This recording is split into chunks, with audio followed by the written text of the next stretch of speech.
আজ নিজের মা বোনকে দেখে একটা জিনিস তো বুঝতে শিখলাম, সত্যি কথা।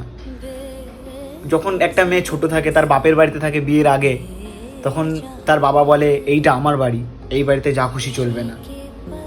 যখন সে বিয়ে করে শ্বশুর বাড়িতে চলে যায়, তখন তার স্বামী বলে এইটা আমার বাড়ি, এখানে তোমার ইচ্ছে চলবে না।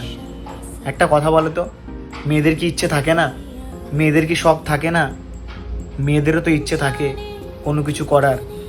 কেন এরকম হয় মেয়েদের সাথে? অথচ যারা বলছে এটা আমার বাড়ি, এটা ওর বাড়ি, তোমার ইচ্ছে মতন চলবে না, সেই ঘরগুলো একটা মহিলা ছাড়া চলে না, একটা নারী ছাড়া একটা ঘর অসম্ভব।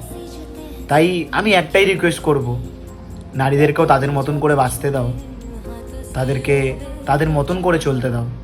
শুধু তোমার অধিকার থাকলে হবে না, ওই বাড়িতে ওই নারীরও সমান অধিকার।